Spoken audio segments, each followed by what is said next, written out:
7장 1절. 블레셋 사람들이 그들의 군대를 모으고 싸우고자 하여 유다에 속한 소고에 모여 소고와 아세가 사이에 에베스담밈에 진침해. 자, 17장은 우리가 잘 아는 성경에서 제일 유명한 다윗과 골리앗의 전쟁, 싸움이 있는 그런 내용입니다.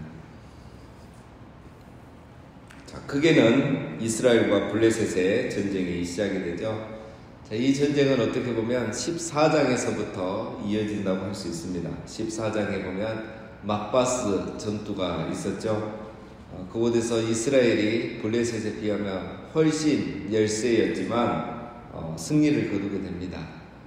요나단의 선제 공격을 통해서 또 하나님이 도우셔서 승리하게 되는데, 그때 사울이 경솔한 그 서약을 하게 되죠. 맹세를 하면서 오늘 전쟁을 완전히 이기기 전까지 누구든지 뭘 먹는 자는 저주를 받을 것이다, 이런 잘못된 맹세를 섣불리 했습니다. 그래서 이제 백성들이 그때 배가 고파서 지쳐서 이 도망가는 블레셋 군인들을 다 잡아 죽이지를 못했었죠. 그때 이제 살아남은 블레셋 군인들이 자기 땅으로 돌아가서 이제 다시 전열을 가다듬고 시간이 흐르고 이제 준비를 해서 이스라엘을 다시 공격해 오는 겁니다. 자, 그게 바로 오늘 17장이죠. 그래서 지금은 이스라엘의 소고라는 이곳에 모여 있습니다. 베들레헴에서 서쪽으로 한 20km 정도 떨어진 마을인데요. 자, 이곳은 블레셋이 이 사울의 진영이 내려다 보이는 그런 에베스담밈이라는 곳에 진을 쳐서 그곳에서 전쟁을 준비하고 있습니다. 2절. 사울과 이스라엘 사람들이 모여서 엘라 골짜기에 진치고 블레셋 사람들에 대하여 전열을 벌였으니.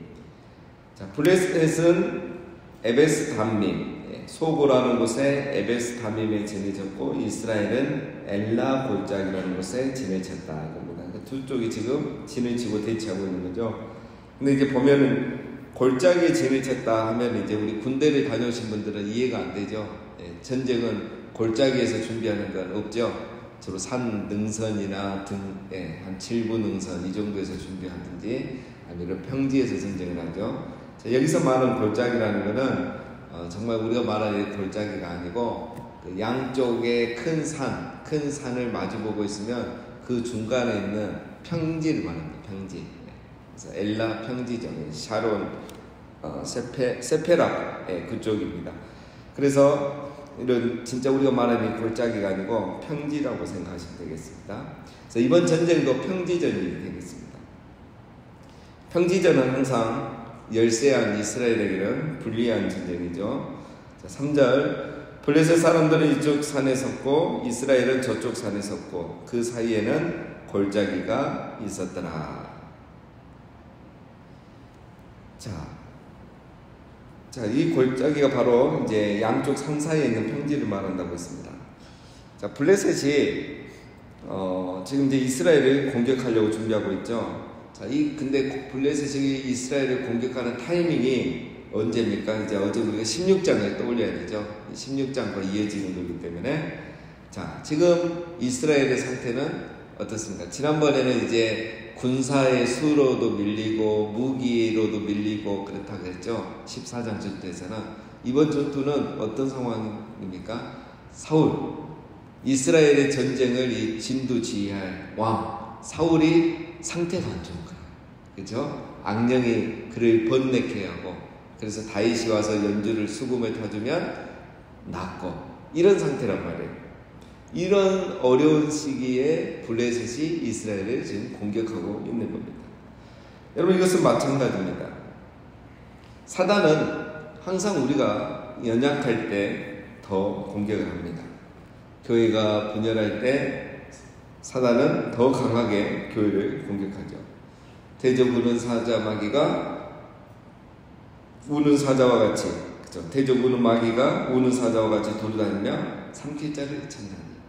마귀는 항상 삼킬 자를 찾으러 다니는데 누굴 삼키려고 하겠습니까? 우리 다큐멘터리를 봐도 사자, 호랑이가 누굴 잡아먹습니까? 그 무리에서 제일 약한, 또 제일 처진 그 새끼나 약한 걸 잡아먹죠. 우리가 항상 연약해져 있을 때, 또 우리가 침륜에 빠져 있을 때, 또 교회적으로는 교회가 지금 분열하거나 어려움이 있을 때, 그럴 때 사단이 항상 공격을 하는 겁니다. 그래서 우리는 이 마귀의 공격을 이겨낼 수 있는 방법은 우리가 항상 믿음에 굳게 서서 깨어있고 강건할 때 마귀가 우리를 공격하지 못하고, 공격하더라도 우리가 능히 이겨낼 수 있는 것입니다. 자, 4절, 블레셋 사람들의 진영에서 싸움을 도두는 자가 왔는데 그의 이름은 골리앗이요 가드 사람이라. 그의 키는 6규빗 한 뼘이요. 자, 블레셋 군대에서 싸움을 도두는 자가 왔다, 이렇게 되어 있죠. 자, 싸움을 도두는 자. 자, 이거 정확하게 번역하면 남을 위해 싸우는 자라는 뜻입니다. 남을 위해 싸우는 사람이라는 뜻입니다. 자, 이게 뭐냐면 이제 고대 근동, 우리 그 창세기에서 한 번씩 이거 얘기를 하죠. 하나님과 동행하는 에녹에 대해서. 그리고 무드셀라를 얘기할 때 이제 이야기를 많이 하죠. 그 고대 근동 전쟁에서는 이제 대표전을 많이 합니다. 그래서 양쪽에서 전면전을 하기 전에 대표가 한 명씩 나와서 두 사람이 싸우게 하는 거죠. 이렇게 하는 목적은 전사자를 최소화하기 위해서입니다. 이 전쟁하면 또 어차피 많은 사람이 죽어야 되기 때문에 한 명 갖고 승부를 내자는 거죠. 그래서 대표전. 그리고 누가 지든지 지는 쪽이 이제 이기는 쪽에 요구를 다 들어주는 거죠. 패배를 인정하고 요구하는 것을 다 들어주는 겁니다. 이게 이제 보통 이제 고대에서 있었던 전쟁 방법 중에 하나입니다. 자, 그런데 지금은 블레셋에서 이 골리앗이 대표로 나왔다는 거죠. 근데 문제는 뭐죠? 이제 골리앗이 거인이라는 겁니다. 거인. 가드 사람은 지난번에 한번 제가 말씀드렸는데 거인이 많은 지역이에요. 이곳에는 이 골리앗이 흔한 사람이죠. 골리앗과 같은 사람이 얼마나 키가 큽니까? 키가 6규빗 한 뼘이요. 자, 6규빗. 우리 성경에서 늘 규빗이 나오면 이 팔꿈치 끝에서 손가락 끝까지, 이게 이제 한 규빗입니다. 이거를 6규빗하고 한 뼘이니까 약 3m라 이렇게 볼 수가 있겠죠. 그러나 이제 많은 학자들은 이걸 3m로 보지는 않습니다. 3m가 되는 사람이 쉽지가 않죠. 또 그런 사람이 이렇게 싸움에 능할 수가 없습니다. 너무 크면은. 그래서 이제 72년 성경에서는 이거를 4규빗 한 뼘이다, 이렇게 번역을 해놨습니다. 그래서 2m 2m 10 정도. 이 정도면 이제 보통 흔한 거인이죠. 2m 10 정도라고 이렇게 번역을 했죠. 자, 중요한 거는 뭐 2m이든 3m이든 위압감이 많이 되죠. 어쨌든 크지 않아요. 그런데 이 골리앗이 키도 큰데 지금 어떻습니까? 완전 무장을 합니다. 완전 무장.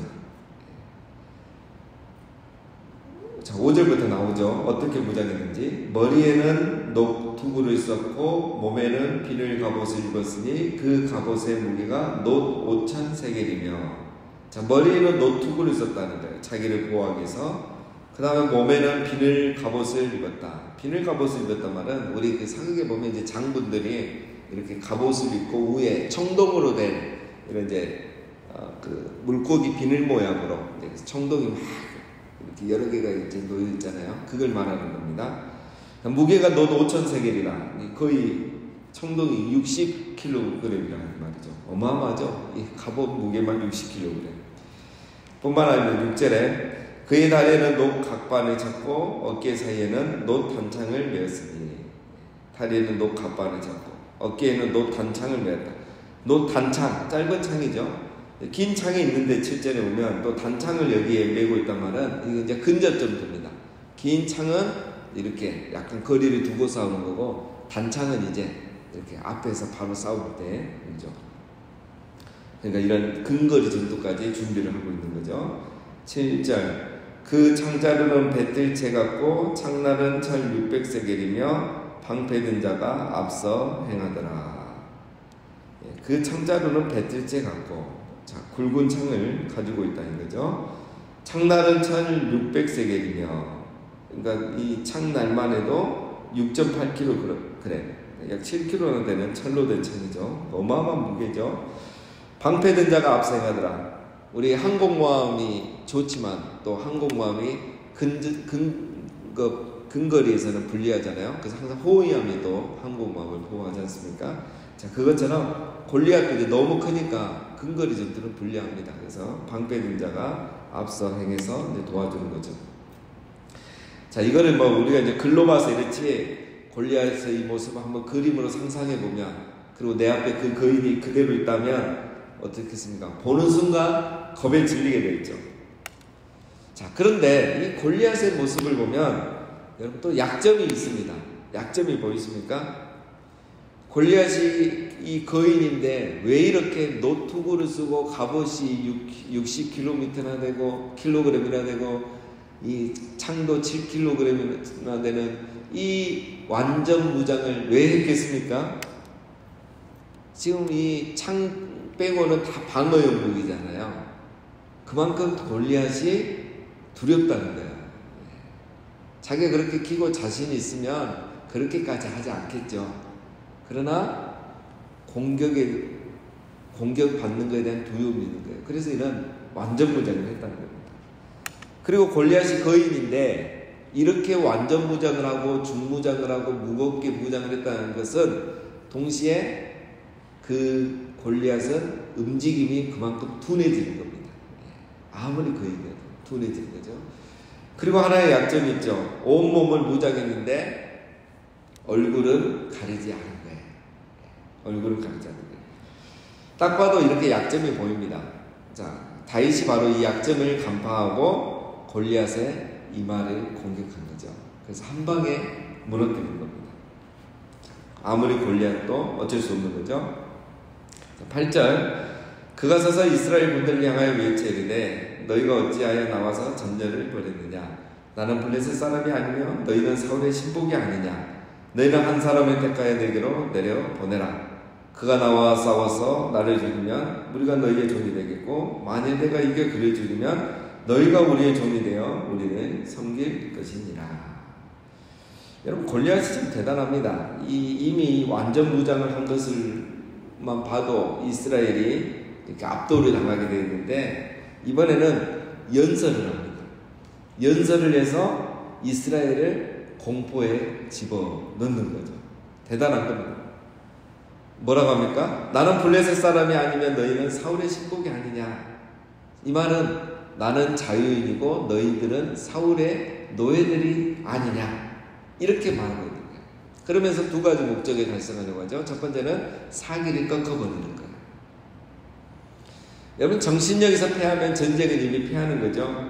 골리앗은 그 사기를 먼저 꺾어버린 거죠. 그리고 두 번째, 사울과 백성들을 갈라놓는 겁니다. 이간질하는 거죠. 여러분, 백성들은 사울의 노예가 아니죠. 왕정 시대를 살아가는 왕과 백성의 관계입니다. 그러나 백성들이 사울의 노예라고 느끼게 만들고 사울에게 섭섭한 생각이 들게 하고 있는 거죠. 그래서 지도자와 백성들을 이간질하는 겁니다. 아주 무서운 공격 방법이죠. 사람들은 이간질을 잘 썼습니다. 그래서 사단은 항상 이런 이간질을 많이 하죠. 지금도. 여러분, 하나됨을 힘써 지키는 것이 그래서 중요한 겁니다. 우리가 하나됨이 깨어지기 시작하고 서로를 신뢰하지 못하고 이간질을 하기 시작하면 거기에는 사단이 개입하게 되어 있습니다. 그래서 우리가 어떻게 하든지 하나됨을 힘써 지켜야 돼요. 서로를 신뢰하고 사랑하고. 그래야 사기가 꺾이지 않고 영적인 사기도 꺾이지 않아야 우리가 사단으로부터 승리할 수 있는 겁니다. 자, 골리앗이 또 말하죠. 너희는 한 사람을 택하여 내게로 내려보내라. 자, 대리전을 하자 이 말입니다. 앞에서 설명했던 거. 그래서 대표 한 명을 뽑아서 나에게 보내라. 누가 이기든지 지는 쪽이 이기는 쪽에 종이 되지 않는 겁니다. 여러분, 일반적인 대표전, 그러니까 누가 상대방이 한 명씩 나와서 싸워도 이게 부담이 되는데, 지금 골리앗이 나와서 이런 말을 하니까 이스라엘 입장에서는 엄청난 위안감이 되는 겁니다. 자, 이걸 노리고 이 골리앗이 계속 이렇게 심리전을 하고 있는 거죠. 아주 대단한 골리앗입니다. 10절, 그 블레셋 사람이 또 이르되 내가 오늘 이스라엘의 군대를 모여가있으니 사람을 보내어 나와 더불어 싸우게 하라 한지라. 자, 골리앗이 한마디 더 하죠. 왜냐하면 8절 9절에서 이렇게 말했으면 적어도 이스라엘 중에 한 명이 나와서 아니면 사울왕이 나와서 따져야죠. 이 할례받지 못한 이방인들아, 뭐 보통 잘하는 욕 있잖아요. 이렇게 해야 되는데 아무도 말하지 않는 거예요. 골리앗이 신이 났죠. 아, 내 심리전이 먹혔구나. 골리앗이 키만 큰 게 아니라 머리도 똑똑해요. 그래서 10절에서 이 한마디를 다 하는 겁니다. 내가 너희를 모욕하지 않았냐? 모욕감을 느꼈으면 빨리 나와라 이거예요. 엄청난 이 모욕감을 느꼈을 건데 왜 조용히 있느냐? 한 명만 나와라. 빨리 싸우자. 그런데 이렇게까지 말하는데 이스라엘에는 대표로 나갈 사람이 없는 겁니다. 이럴 때 나가라고 뽑아놓은 게 왕인데 왕도 겁을 먹고 못 나가는 거예요. 11절에 마지막 사울과 온 이스라엘이 블레셋 사람의 이 말을 듣고 놀라 크게 두려워하니라. 못 나간 이유가 있죠. 골리앗의 심리전이 먹힌 겁니다. 왕도 두려워하고 백성도 두려워합니다. 백성들은 두려워할 수 있지만 왕은 그러면 안 되죠. 백성들의 사기를 다시 살려내야 되죠. 그런데 사울이 두려워서 아무 말도 못합니다. 두려워서 할 말을 잃어버린 거예요. 이 공포가 침묵으로 나타나는 거죠. 자, 그래서 오늘 이 전쟁 시작하기 전에 이미 블레셋이 기선을 제압했습니다. 심리전에서 벌써 초반에 기선을 제압했어요. 그러면 이제 전쟁은 패하는 거죠. 자, 그러나 우리가 이제 결과를 알고 있죠. 이제 내일 보면 다윗이 나타납니다. 그래서 하나님이 왕도 아닌 이 소년 다윗을 통해서 이 골리앗을 한 방에 무너뜨려버리죠. 자, 이 놀라운 이야기가 이제 내일 되는 거고. 자, 오늘 우리가 이제 마지막 한 가지 생각할 것은 사울은 왜 이리 두려워하는가? 이때 앞에 나서라고 뽑아놓은 사람이 왕인데 이때 나서면은 사울이 얼마나 스타가 되겠어요. 우리가 이제 결과를 알고 있어서 하는 말이지만 이때 그냥 사울이 큰 소리 다 치고 막 욕할 거 다 하고 했으면은 설사 지금 나가서 싸우면 지겠지만 하나님은 그 다음에 다윗을 예비해놨잖아요. 그래서 다윗이 이걸 이겼으면 그 공의 대부분은 또 사울에게 돌아간단 말이에요. 사울이 지금 큰 소리만 쳐놨으면. 근데 겁을 먹어서 말 한마디 못하고 있는 겁니다. 그런 상황에서 다윗이 나타났기 때문에 이 모든 게 다윗에게 가는 거죠. 그래서 사울은 천천히 다윗은 만만히 되게 되는 겁니다. 여기서 사울이 한마디만 해서도 사울이 만만으로 다윗이 천천히 되는 거죠. 여러분, 왜 사울은 이렇게 두려워하고 있습니까? 사울은 하나님이 세우신 왕이잖아요. 내가 선택한 왕이라고 그랬잖아요. 그리고 사울은 자기가 왕으로 세움받았다는 것을 확인하고 확증하는 단계를 이미 다 거쳤잖아요. 여러 번의 그 기적과 같은 일들이 일어났잖아요. 3번이나 사무엘이 확인을 시켜줬잖아요. 그리고 자기가 왕이란 것을 보이기 위해서 아가방을 공개 처형하고, 물론 사무엘이 했지만, 그리고 그 잡아온 많은 양과 서로 화려한 제사를 드리지 않았습니까? 이렇게 많은 이벤트를 하고 행사를 한 거예요. 우리로 말하면 기념식을 하고. 근데 정작 사울 안에는 뭐가 없었다는 겁니까? 확신이 없었던 거예요. 행사는 다 하고 이벤트는 다 하고 기념식은 다 했는데 자기 안에는 확신이 없는 겁니다. 여전히 불안한 거예요. 이게 바로 사울이 종교인이라는 증거입니다. 사울은 신앙인이 아니고 종교인이었던 거죠. 자기가 종교인으로서 종교의 행위를 했던 거죠.